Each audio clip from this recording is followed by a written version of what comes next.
Poster पर सियासत भी तेज हो गई है। आरजेडी प्रवक्ता मृत्युंजय तिवारी ने प्रशांत किशोर पर हमला बोला है। उन्होंने कहा कि अभी राजनीति में आए नहीं हैं और घटियापन देखने को मिलने लगा है। आगामी चुनाव में जनता सबक सिखाएगी। बीजेपी ने भी पोस्टर को लेकर हमला बोला। प्रेम रंजन पटेल ने कहा कि प्रशांत किशोर मानसिक तौर पर दिवालिया हो गए हैं। किसी के परिवार पर किसी तरह की राजनीतिक टिप्पणी उचित नहीं है। किसी राजनीतिक परिवार के बहू बेटी बेटे पर पोस्टर लगा रहे हैं, इससे क्या होना है? जनता ऐसा करारा तमाचा मारेगी तो सब होश ठिकाने ला देगी। किसी भी राजनीतिक व्यक्ति को राजनीतिक लड़ाई लड़नी चाहिए।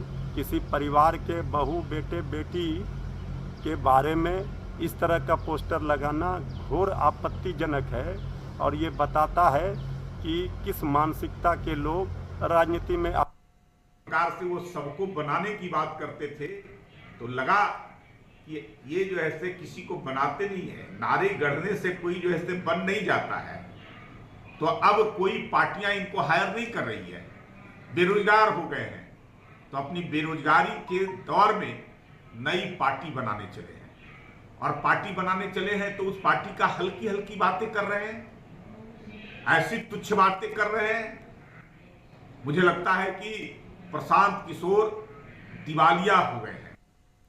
बिहार में अगले साल विधानसभा चुनाव प्रस्तावित है और उससे पहले हर दल और गठबंधन अपने वोट बैंक को मजबूत करने में जुट गया है। फिलहाल कोशिश सामाजिक समीकरण को मजबूत करने पर है। सबसे ज्यादा फोकस फिलहाल एमवाई पर है। एमवाई यानी मुस्लिम और यादव। देखिए ये खास रिपोर्ट। सभी लोग जानते हैं कि बिहार में राष्ट्रीय जनता दल की ताकत एमवाई समीकरण है। एमवाई यानी मुस्लिम और यादव। प्रशांत किशोर का दावा है कि एमवाई समीकरण बिहार में अब दरक चुका है और आने वाले समय में आरजेडी की स्थिति बहुत बुरी होने जा रही है। पूर्णिया रुपौली में चुनाव हुआ है। सबसे ताजा प्रमाण, जनता का प्रमाण ही सबसे बड़ा प्रमाण है। रुपौली में चुनाव हुआ। माई समीकरण की बात करने वाले आरजेडी वालों ने बीमा भारती जी को वहां उम्मीदवार बनाया। रुपौली की स्थिति से जो लोग जानकारी रखते हैं, बीमा भारती जी के अपने जाति के 35-40 हजार लोग उस विधानसभा में रहते हैं।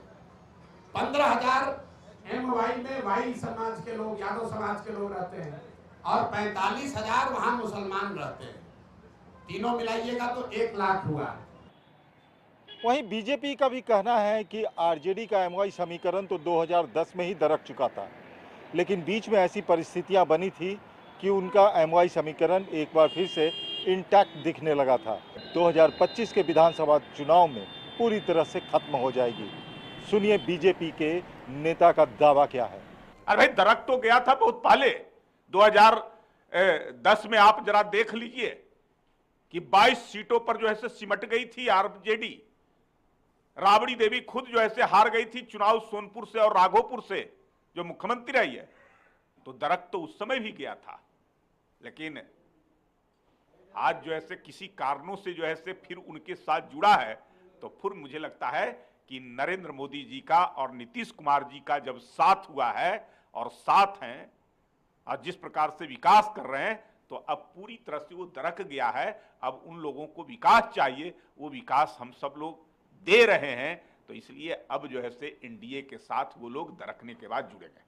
पीके और बीजेपी के दावे पर पलटवार करते हुए आरजेडी का कहना है कि उनकी पार्टी किसी जात या संप्रदाय की नहीं बल्कि A to Z की पार्टी है।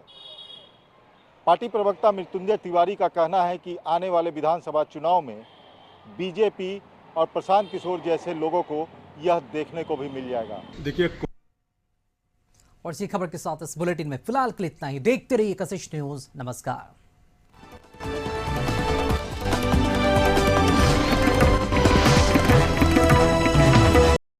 क्या आप जिम जाते हैं, कसरत